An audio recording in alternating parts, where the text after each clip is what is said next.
నమస్కారం అండి. వెల్కమ్. నమస్తే అండి.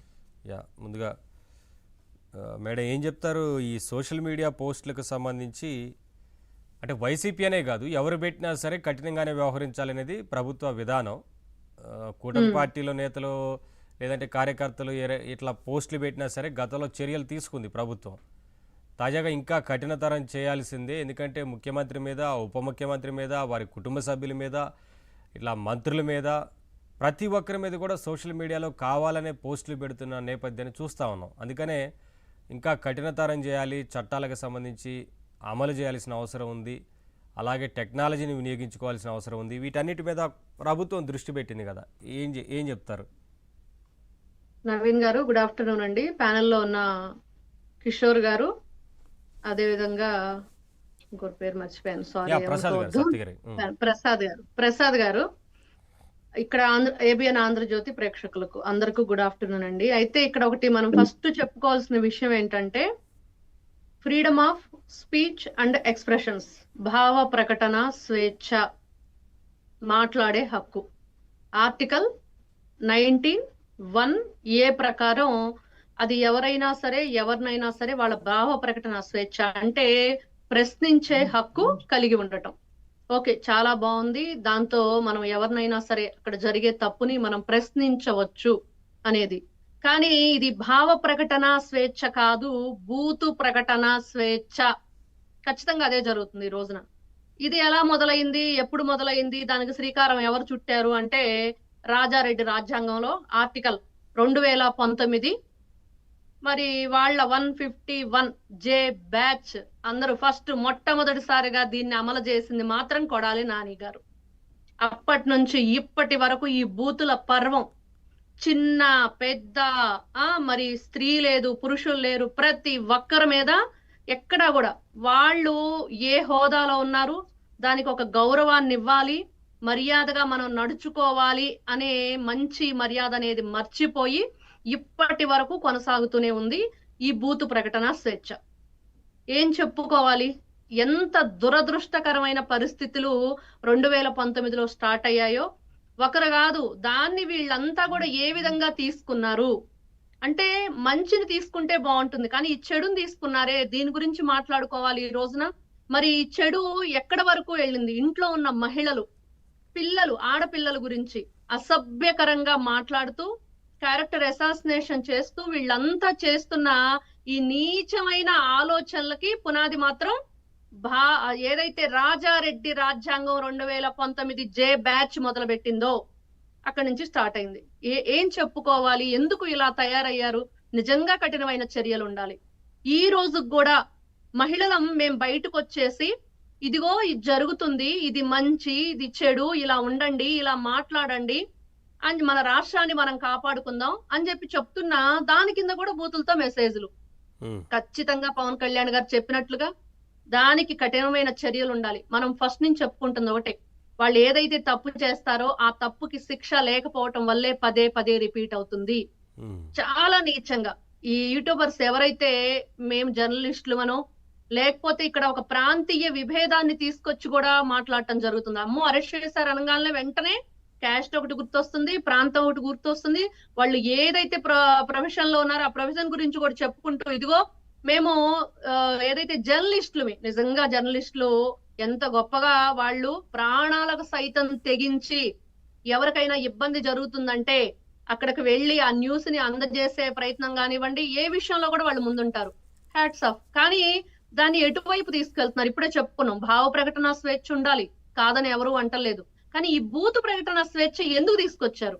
ఇట్లాంటి ఏదైనా సరే ప్రభుత్వం ఎవరైతే ఈ పోస్టులు పెడుతున్నారో, ఎవరైతే చాలామంది కావాలనే ప్రభుత్వం మీద కుట్రలు చేస్తూ కొన్ని పోస్టులను విడుదల చేస్తున్నారు. అలాగే ముఖ్యమంత్రి గారి మీద, ఉప ముఖ్యమంత్రి గారి మీద, మంత్రుల మీద పెడతా ఉన్నారు. గతంలో కూడా వైసీపీ నేతలు మనం చూస్తూ వచ్చాం, ఎన్నో పోస్టులు పెట్టారు. పైగా మార్ఫింగ్ ఫోటోలను కూడా పోస్ట్ చేస్తున్నారు. ఎక్కడో ఉంటారు, వారి అడ్రస్లు కూడా సరిగా తెలియకుండా ఫేక్ అకౌంట్లతో పెడుతున్నారు. అందుకనే వీటన్నిటి విషయంలో కొంత కఠినంగా వ్యవహరించాలనేది ప్రభుత్వం తీసుకున్న నిర్ణయం. ఇంకా టెక్నాలజీని ఇందులో వినియోగించాలని కూడా ఆలోచన చేస్తున్నారు. ఇప్పటికే టెక్నాలజీని వినియోగిస్తున్నారు, ఇంకా గుర్తించాల్సిన అవసరం ఉందనేది అభిప్రాయాలు వ్యక్తమవుతున్న నేపథ్యంలో వాటి మీద కూడా దృష్టి పెట్టారు. ఒకసారి నేను ప్రసాద్ గారితో మాట్లాడతానండి. ప్రసాద్ గారు ఏం చెప్తారు సార్? ఈ ఈ రకంగా వ్యవహరిస్తున్న వారి పట్ల కొంత కఠినంగా ఉండాలనేది ప్రభుత్వ నిర్ణయం. ఇటీవల కాలంలో చాలా చూస్తూ ఉన్నాం మనం. పోస్టులు పెట్టడం కావచ్చు, కావాలనే పనిగట్టుకొని మరి ప్రభుత్వం మీద విమర్శలు చేయడం, ఆరోపణలు చేయడం, ఏం లేకపోయినా పోస్టులు చేస్తూ ఉన్నారు కదా, ఏం చెప్తారు? సార్, ముందుగా ప్యానెల్లో ఉన్న పెద్దలందరికీ నా నమస్కారాలు. ఇటీవల కాలంలో కొందరు సైకోలు మాదిరి రెచ్చిపోతూ సొంతంగా యూట్యూబ్ ఛానళ్ళు కూడా పెట్టుకుంటూ, ఒక 2 గొట్టాలు, ఒక సెల్ ఫోన్ పెట్టుకొని, నేను యూట్యూబ్ ఛానల్లో సీనియర్ మోస్ట్ జర్నలిస్ట్ అని చెప్పుకుంటూ పక్క రాష్ట్రంలో ఉన్నటువంటి ముఖ్యమంత్రుల పైన, ఉప ముఖ్యమంత్రుల పైన, వాళ్ళ భార్యల పైన, వాళ్ళ పిల్లల పైన, వాళ్ళ పిల్లల పైన నీ ఇష్టం వచ్చినట్టు పోస్టింగ్లు పెట్టుకుంటూ, నీ ఇష్టం వచ్చినట్టు నీ యూట్యూబ్ ఛానల్ అప్లోడ్ చేసుకుంటూ ఉంటే ఈ ప్రభుత్వం చూస్తూ ఊరుకోదు. ఇది మంచి ప్రభుత్వమే కానీ మెతక ప్రభుత్వం కాదు. పుల్ల పొడిచి తీసుకొచ్చి చట్టం ముందు నిలబెట్టాం. దానికి ముఖ్య ఉదాహరణ మొన్న జరిగిన ఒక ఘటన. ఇప్పుడు రావణ్ ఇష్యూ కూడా జరుగుతూ ఉంది కదా. అదే చెప్పేది. ఇప్పుడు ఇంకో రావణాసురుడు లేకుంటే తారకాసురుడు వారితో బరిలో మనకి. వీళ్ళు 2 గొట్టాలు పెట్టుకునే చేతిలో ఒక సెల్ ఫోన్ పెట్టుకునేది, ఒక ఛానల్ ఒకటి యూట్యూబ్ లో పెట్టేసేది, పిచ్చి పిచ్చిగా పవన్ కళ్యాణ్ భార్య పైన మాట్లాడేది, చంద్రబాబు నాయుడు గారి కుటుంబ సభ్యుల పైన మాట్లాడేది, ఈ ఇష్టం వచ్చినట్టు మాట్లాడుకునేది. వీళ్ళ గురించి నేనేం చెప్తానంటే, భావ ప్రకటన స్వేచ్ఛ నీకు ఉంది. భారత రాజ్యాంగంలోని article 19 clause 1 of sub clause ఏలో you have right to expression of thought and speech. ఏదైనా సార్ మీరు చెప్పినట్లుగా హుందాగా వ్యవహరించాల్సిన అవసరం ఉంది. వ్యక్తిగతంగా దూషణలకు దిగకూడదు, వ్యక్తిత్వ హననానికి పాల్పడకూడదు. ఇవన్నీ పాటించాల్సిన అవసరం ఉంటుంది. వ్యక్తిగత దూషణలకు దిగకూడదు. ఎప్పుడు కూడా పర్సనల్గా వారిని టార్గెట్ చేస్తూ మాట్లాడటం కావచ్చు, బూతులతోని మాట్లాడటం, ఇవన్నీ కూడా ఖచ్చితంగా ఖండించాల్సిందే ఎవరైనా. బండబూతులు తెరిచిపోవటం. నిన్న మాట్లాడతాడు ఒక అతను, ఎంత అధ్వానమైనటువంటి సభలో, ఒక సభా వేదికలో సభా మర్యాదలు పాటించకుండా పవన్ కళ్యాణ్ గారి నోటికి వచ్చినట్టు, చంద్రబాబు నాయుడు గారి నోటికి వచ్చినట్టు, లోకేష్ బాబు గారి నోటికి వచ్చి నేను అడుగుతున్నాను. ఇటువంటి వ్యక్తుల పట్ల కఠినంగా ఉండాలి, ఇంకా కఠినంగా వ్యవహరించాలి, చట్టాలను అమలు చేయాలి. అవును, మీరు యూట్యూబ్ ఛానళ్ళు 2000 ఛానళ్ళు ఉన్నాయి సార్. మీరు నమ్ముతారు నమ్మరు. ఇక్కడ ఉన్నటువంటి వైసీపీ నాయకులే కొందరు ఆ యూట్యూబ్ ఛానల్ కి ఫీడింగ్ ఇచ్చుకుంటూ, డబ్బులు పంపించుకుంటూ, ఉదయం నిద్రలేసి, వాళ్ళ డ్యూటీ ఏం తెలుసా సార్? ఈ పేటిఎం యూట్యూబ్ ఛానల్స్ కొన్ని, అందరూ కాదు, అందరినీ ఒకే ఘాటి కట్టకూడదు. కొందరు నిజాయితీతో నిబద్ధతతో పనిచేసే ఛానళ్ళు కూడా, యూట్యూబ్ ఛానలిస్టులు కూడా ఉన్నారు. వాళ్ళకి 2 చేతులు నమస్కారం పెడుతున్నాను, వాళ్ళకి శిరస్సు వంచి నమస్కారం చేస్తున్నా. అటువంటి వాళ్ళకి కొందరు పేటిఎం బ్యాచ్లు ఇక్కడ నుండి డబ్బులు వేసుకొని, ఉదయం నిద్రలేస్తే స్నానం చేసి దేవుని దండం పెట్టిన కాడి నుండి మమ్మల్ని తిట్టడమే డ్యూటీ. తిట్టి తిట్టి తిట్టి తిట్టి సాయంత్రానికి 3 అంశాలు దాగి పడుకోవటం. దీన్ని ఏ రకమైన జర్నలిజం అంటారు మీరు చెప్పండి సార్? మమ్మల్ని తిట్టడం, పవన్ కళ్యాణ్ గారిని తిట్టడం, మా కుటుంబ సభ్యులు తిట్టడాన్ని జర్నలిజం అని ఎవరైనా అంటారా? నేను అందరినీ చెప్పటంలా, కొందరిని మాత్రమే చెప్తాను. కొందరు జర్నలిస్ట్ అదే సార్ చెప్పేది. ఇప్పుడు మీరు చెప్పినట్టుగా ఎవరైతే ఈ వ్యక్తిగత దూషణలకు దిగుతున్నారో, ఎవరైతే ఈ బూతులతోని విరుచుకు పడుతున్నారో, కావాలనే టార్గెట్ చేస్తున్నారో, వీరి పట్ల ఈ వ్యక్తిగత దూషణలు, బూతులో ఈ పరంపర కొనసాగిస్తున్న వారి పట్ల కఠినంగానే వ్యవహరించాలి, చట్టాలను అమలు చేయాలి, కఠినంగా వ్యవహరించాలి, ఇంకా అత్యంత కఠినంగా. అందుకనే కదా ఇప్పుడు ఈగల్ టీమ్ తో కూడా డిస్కస్ చేయడం జరిగింది. అదే విధంగా పవన్ కళ్యాణ్ గారు కానీ వీరందరూ కానీ చట్టాలు ఉన్నాయి, మరింత దాన్ని కఠినతరం చేస్తాను. నిన్న ఒకరిని తీసుకొస్తే ఆనికి ఏదో ఈ వైసీఎం బ్యాచ్, ఇక్కడ వైసీపీ బ్యాచ్ ఏదో ఒక పెద్ద పుల్హామా యుద్ధ వీరుని అరెస్ట్ చేసి తీసుకొచ్చినట్టు బిల్డప్ లీడ. ఆడ కళ్ళు దాగిన కోతి మాదిరి వాడు మాట్లాడతాడు. అటువంటి వాళ్ళని మనం వెనకేసుకురావటం, వైసీపీ వాళ్ళు వెనకేసుకురావడం, ఈ పేటిఎం బ్యాచ్. ఇంకొందరు అయితే విదేశాలలో ఉంటారు, మీకు తెలుసో లేదో. ఒకడు ఉన్నాడు, వాడి పేరు పంచి ప్రభాకర్ రెడ్డి, పిచ్చి ప్రభాకర్ రెడ్డి. వాడైతే కళ్ళు దాగిన కోతి మాదిరే మాట్లాడతాడు. ఒరే నువ్వు రారా, దమ్ముంటే మా చిత్తూరు జిల్లా కాలు పెట్టరా చూద్దాం నీ దమ్ము ఏదో అంటే రాడు. దానికున్న ఆడుండి యూట్యూబ్లో పోస్టులు పెట్టుకుంటూ, కులాల మధ్య చిచ్చు పెట్టుకుంటూ, మతాల మధ్య చిచ్చు పెట్టుకుంటూ, ఆనికి ఇక్కడ నుండి వైసీఎం పేటిఎం వాళ్ళు వానికి డబ్బులు పంపించుకుంటూ ఏ రకంగా పోతున్నారు మీరు చెప్పండి? బ్లాక్ మెయిలింగ్ వేరే. అత్యంత ముఖ్యమైన విషయం ఏంటంటే ఈ సోకాల్డ్ యూట్యూబ్ ఛానల్ పెట్టుకున్నటువంటి YCP YouTube channels blackmailing, అధికారులకు ఫోన్ చేయటం, ఏయ్ మీ పైన ఈడ ఆధారాలు వచ్చేసింది, నేను దీనిపైన న్యూస్ పెడుతున్నాను, మీ ఎక్స్ప్లెనేషన్ ఏందని అడగటం, ఆ అధికారి భయపడిపోవటం, ఏ కొండల్లోనో ఏ గుట్టలోనో ఏ హోటల్లోనో కలవటం, వాళ్ళ దగ్గర టింగిలు తీసుకోవటం, తినటం, ఈ విధంగా పొట్టకూటి కోసం పెట్టుకుని నడిపించుకోవటం. దీన్ని ఏ రకమైనటువంటి జర్నలిస్టిక్ వాల్యూస్ అంటారని నేను ఈ వైసీపీ పేటీఎం జర్నలిస్ట్ని అడుగుతున్నా. నేను ఒక ఛానల్లో కూర్చొని అమరావతిని వేసిల రాజధాని అంటాడు ఒక పెద్ద మనిషి. ఎక్కడికి పోతున్నాం మనం? దీన్ని ఏ రకమైన జర్నలిజం అంటారు చెప్పండి. సభ్యసభ్యుడు జర్నలిస్ట్ అంటే నిజంగా సార్ ఫోర్త్ ఎస్టేట్ అని పేరు సార్, 2 చేతులు ఎత్తి దండం పెట్టాల. వాయిస్ ఆఫ్ ది వాయిస్లెస్ అంటారు. ఎవడైతే పేదవాడు ఉన్నాడో, ఎవడైతే నోరెత్తి ప్రశ్నించలేని ఉన్నాడో వాడి పక్షాన నేను గొంతుగా ఉంటానడం అనేది జర్నలిస్టుల యొక్క ముఖ్య ఉద్దేశం, మీడియా యొక్క ముఖ్య ఉద్దేశం. వాళ్ళ హక్కుల గురించి ఎక్కువగా నేనే మాట్లాడతాను. ప్రతి జర్నలిస్ట్ బిడ్డకి. సరే, ఒకసారి కిషోర్ గారితో మాట్లాడదాం సార్. కిషోర్ గారు నమస్తే అండి.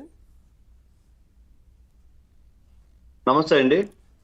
ఏం చెప్తారు అంటే సరే, నిన్న మొన్న మీరు చూస్తున్నారు జరిగిన పరిణామాలు, వీటన్నిటి విషయంలో కొంత ప్రభుత్వం కూడా సీరియస్గా యాక్షన్ తీసుకోవాలి అనేది కనిపిస్తూ ఉంది. వారు కూడా ఇప్పుడు రివ్యూ చేస్తూ ఉన్నారు. ఒకవైపున చట్టాలను ఇంకా కఠినతరం చేయాల్సిన అవసరం ఉంది. ఈ రకంగా మాట్లాడేవారు కావచ్చు, అలాగే సోషల్ మీడియాలో ఎవరైతే పోస్టులు పెడుతున్నారో, అసభ్యకరంగా మాట్లాడుతున్నారో, బూతులతో విరుచుకుపడుతున్నారో, వీరందరి పట్ల కొంత సీరియస్గా ఉండాలనేది ప్రభుత్వం నిర్ణయం తీసుకుంది. గతంలో ఎంతమందిని అరెస్ట్ చేసినా ఇంకా చాలా మార్పులు రాలేదు, అదే రకంగా వ్యవహరిస్తున్నారు కదా, ఏం చెప్తారు? అందరికి నమస్కారం అండి. ప్యానెల్లో ఉన్న సభ్యులకి అందరూ కూడా నమస్కారాలు. ఈరోజు కూటమి ప్రభుత్వం డిప్యూటీ సీఎం పవన్ కళ్యాణ్ గారు భావ ప్రకటన స్వేచ్ఛ పేరుతో దుర్మార్గాలు చేస్తున్న వాళ్ళపైన, డిజిటల్ అరాచకాలపైన కఠినమైన యుద్ధం ప్రకటించింది. నిజంగా సామాన్యుడు ఈరోజు స్వేచ్ఛగా గాలి పీల్చుకున్న పరిస్థితి. ఏదైనా ఒక ఫోటో పెడితే, అంటే జనరల్ గా రాజకీయాల నుంచి కాకుండా వ్యక్తిగతంగా ఎంత అరాచకంగా తయారైందంటే, సోషల్ మీడియా భావ ప్రకటన హక్కు అనేది ముఖ్యంగా మహిళలను టార్గెట్ చేస్తూ ఏదైనా ఒక అందమైన ఫోటో పెడితే వాడు నోటుకు వచ్చినట్టు మాట్లాడతారు. భావ ప్రకటన హక్కుకి కొన్ని పరిమితులు ఉన్నాయి. ఫేక్ అకౌంట్ల నుంచి అబ్యూజ్ అనేది కరెక్ట్ కాదు. భావ ప్రకటన హక్కు అనేది అబ్యూజింగ్ కి ఒక ప్లాట్ఫామ్ కాదు అని చెప్పి పవన్ కళ్యాణ్ గారు చాలా చక్కగా చెప్పారండి. గతంలో ఇటువంటివి చాలా జరిగాయి. ఒక దెబ్బ కొడితే గాయం మానిపోద్ది కానీ క్యారెక్టర్ అసాసినేషన్, ఒక ఆడబిడ్డ గురించి కానీ, ఏదైనా రాజకీయ నాయకుడి గురించి కానీ, ఏదైనా ప్రముఖ వ్యక్తి మీద కానీ బురద జల్లితే నోరుంది కదా అని కొడక కూతుర్లు అని చెప్పి ఇంట్లో వాళ్ళని, భార్యల్ని, బిడ్డల్ని నోటికొచ్చినట్టు మాట్లాడితే కొన్ని చోట్ల సూసైడ్ కమిట్ చేసింది కూడా పరిస్థితి అయితే ఉందండి. ఆ జీవితాలు తిరిగి రావు.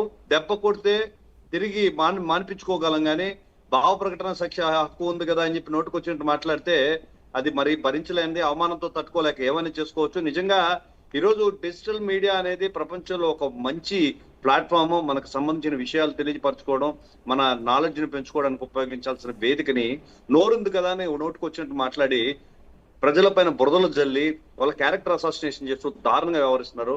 ముఖ్యంగా రావణ్ అనే అతను గత 3-4 సంవత్సరాలు, అంటే వైసీపీ ప్రభుత్వం ముందు వచ్చేటప్పటికి వాటి పరిస్థితి ఏందో మాకు తెలియదు కానీ ఈ రోజు డిప్యూటీ సీఎం గారిని బహిరంగ ప్రదేశంలో నోటుకొచ్చినట్టు మాట్లాడతాడా? అసలు అతను అకౌంట్ లోకి ప్రతి నెల 3 లక్షల రూపాయలు డబ్బులు వస్తుందంటే అది ఎవరు పంపిస్తున్నారు, ఎవరు పెంచి పోషిస్తున్నారు? నేను ఈ మీడియా వేదికగా నేను ఒక్కటే స్పష్టం చేస్తున్నాను, అన్ని కులాల వాళ్ళకి కూడా, ఎస్సీ హాస్టల్ వద్దు, బీసీ హాస్టల్ వద్దు, వెనకబడిన పిల్లలకి సహాయకారిగా నిలబడండి, కుల మతాల వివక్షను నిరూపించండి అని పవన్ కళ్యాణ్ గారు చెప్తా ఉంటే, అంత మందిని పోగు చేసి కుల ఉగ్రవాదాన్ని రెచ్చగొడుతున్నా మీకు బుద్ధుందా? అసలు పవన్ కళ్యాణ్ గారికి జరుగుతున్న పరిణామాలకి తప్పుందా? నా పార్టీ వాళ్ళు అధికారంలో ఉన్నా కూడా కుల మతాలకు అతీతంగా వ్యవహరించండి అని చెప్పి ఒక మహాయజ్ఞం చేస్తున్నారు. తుఫాన్లు జరిగితే 1 కోటి రూపాయలు విరాళం ఇచ్చారు, వరదలు వస్తే 1 కోటి రూపాయలు ఇచ్చారు, మధ్యాహ్న భోజనం పథకం కింద సొంత డబ్బుల నుంచి ఇస్తున్నారు. వీటిలన్నింటినీ కులాలు మతాలు చూసి ఇవ్వడం లేదండి. పదే అంటే దమ్మున్న నాయకుడు పవన్ కళ్యాణ్ గారు పదే వేదికలపై చెప్తా ఉంటారు, మనుషులకి కులాలు మతాలను ట్యాగ్లు వేయొద్దు, ఎవరి మతం వాళ్ళకి గొప్ప అన్నారు. కానీ ఏ రోజున కూడా ఏ కులాన్ని కానీ ఏ మతాన్ని కానీ దూషించినట్టు కానీ పరుష పదజాలం కానీ ఈ రోజు దాకా మీరు కూడా నిరూపించలేరు. నోరుంది కదా అని నోటుకొచ్చినట్టు మాట్లాడతారు.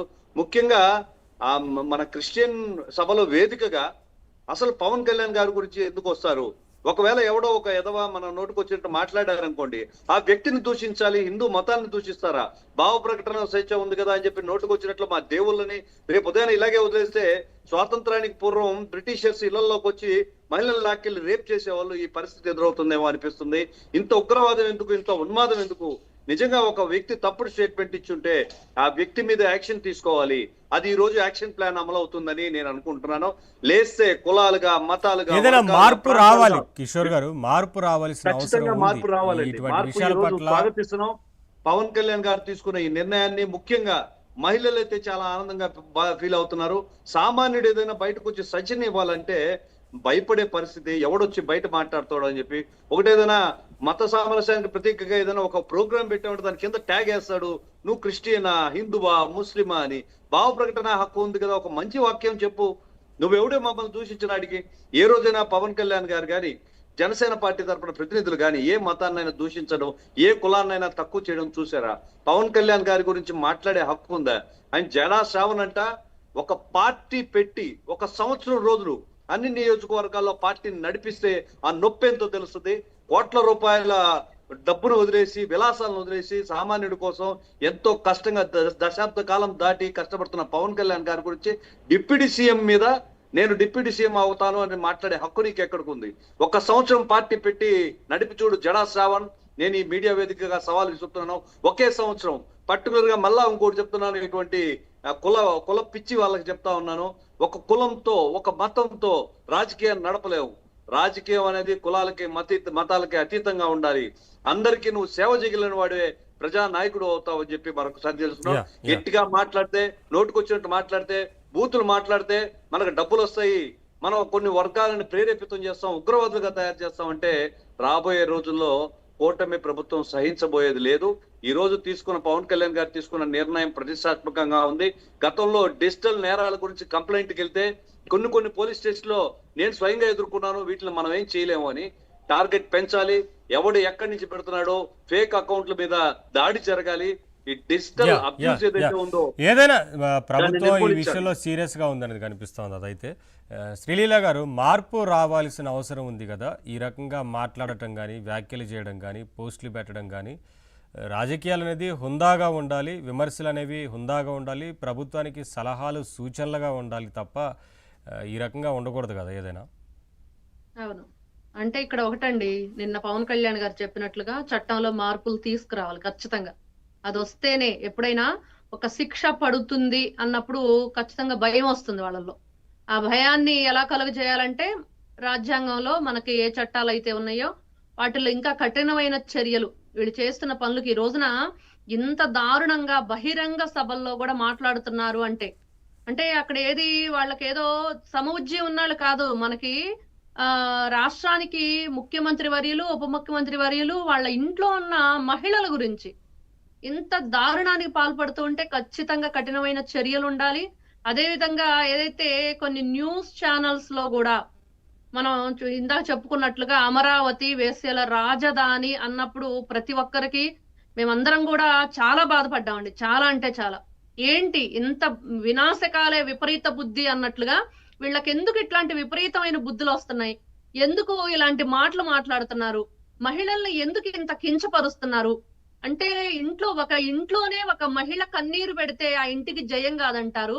మరి రాష్ట్రం అంతా మహిళా తల్లుల్ని ఇలా బాధ పెడితే ఆ రాష్ట్రం బాగుంటుందా? మరి ఇట్లాంటి వ్యక్తులు మరి గతంలో అదే కదండి చేశారు, రాష్ట్రాన్ని ఎలా నాశనం చేశారో చూసాము. ఇప్పటికి కూడా ఇట్లాంటి వ్యక్తుల్ని పెంచి పోషిస్తున్నారు. వాళ్ళ వెనక ఎవరున్నారు? ఫస్ట్ నిజంగా ఇందా చెప్పినట్లుగా అతనికి అకౌంట్ కి ఏదో వస్తుందని చెప్పి కిషోర్ గారు చెప్పినట్లుగా అమౌంట్, ఆ బ్యాంకు లావాదేవీలు ఎవరున్నారు? ఆ వెనక ఉండి నడిపిస్తుంది ఎవరు? ఆ డబ్బులు ఇస్తుంది ఎవరు? ఇవన్నీ కూడా ఖచ్చితంగా తెలుసుకోవాలి.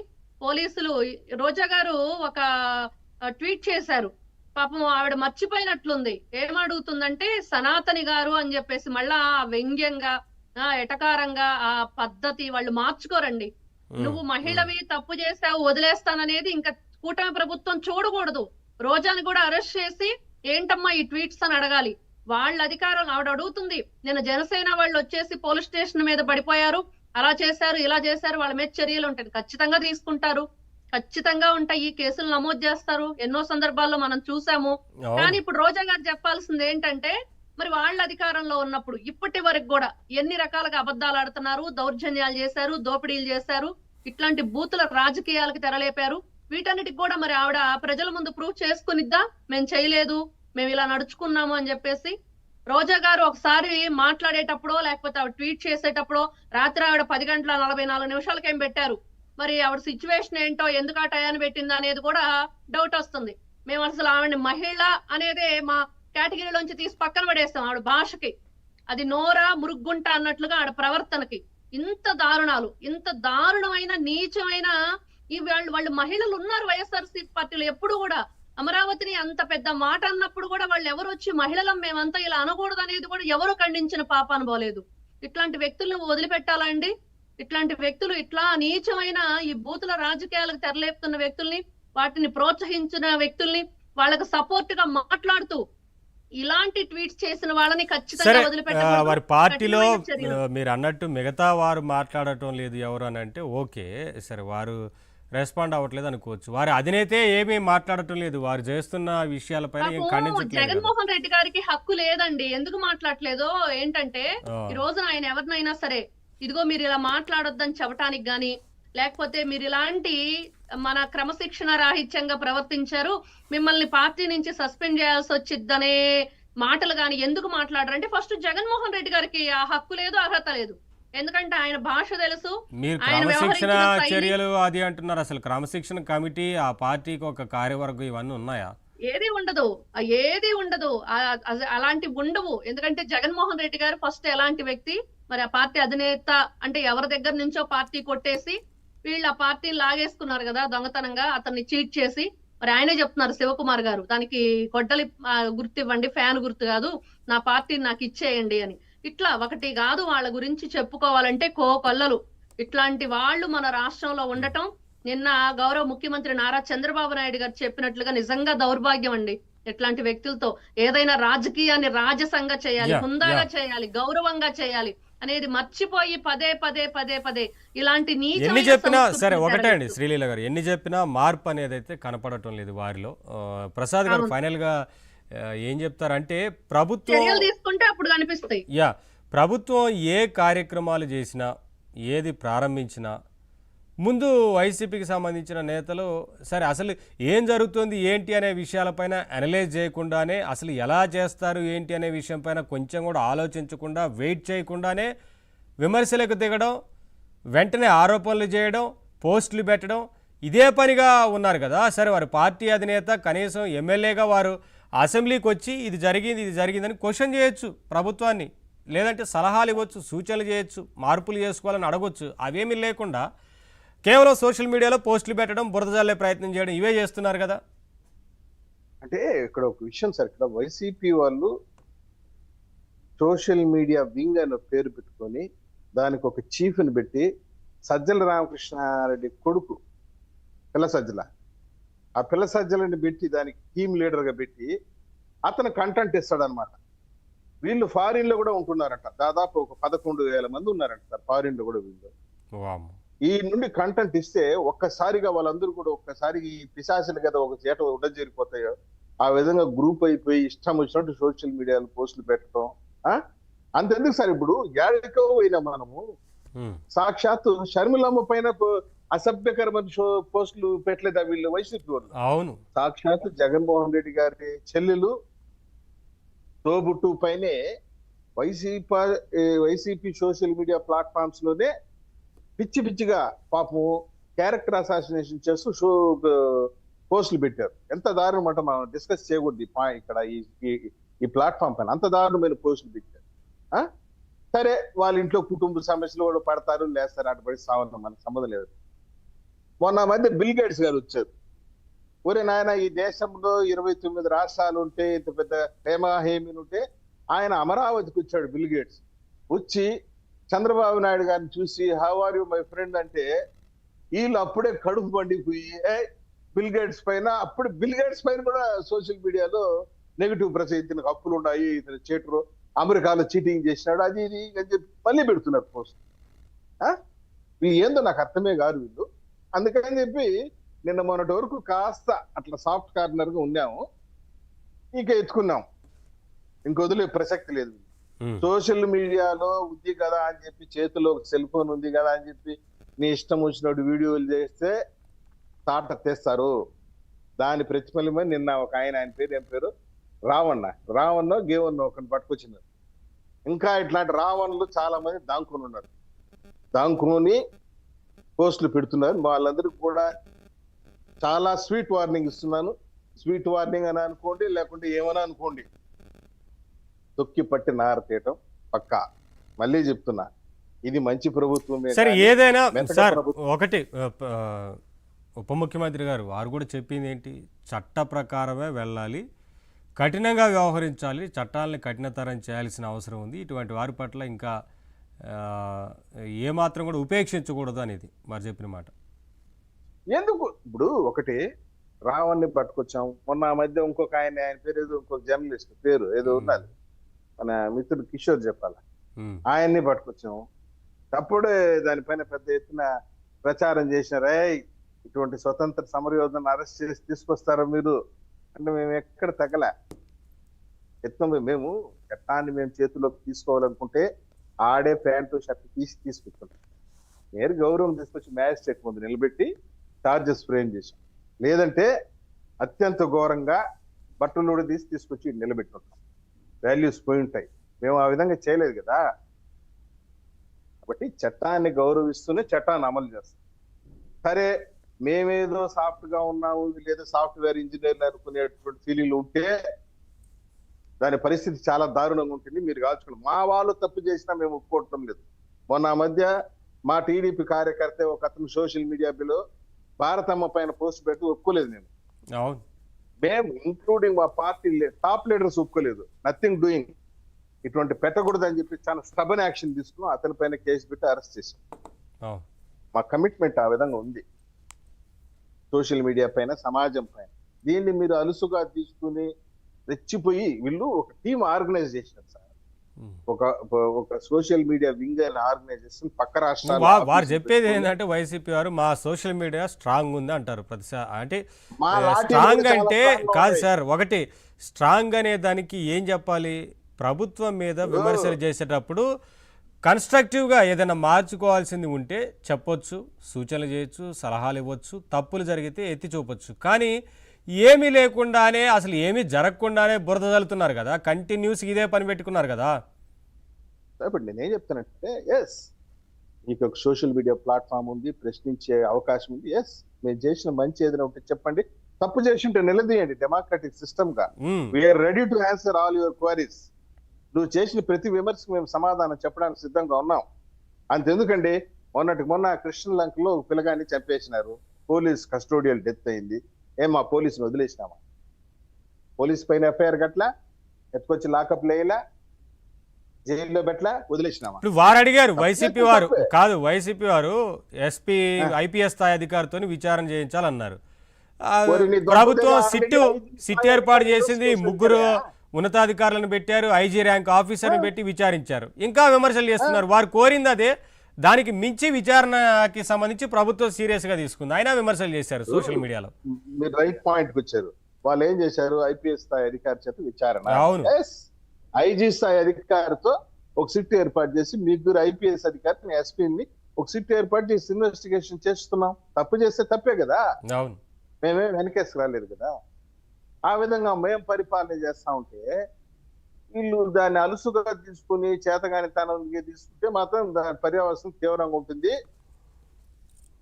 ఒక డీజీ అడిషనల్ డీజీ సీతారామాంజనేయులు తప్పు చేస్తే తప్పనే చెప్పి అరెస్ట్ చేశాము. నిన్న ఆ పిల్లోడు సాయి అనే పిల్లోని యొక్క హత్య కేసులో కానిస్టేబుల్ ని తీసుకొచ్చి లోపలేసాం.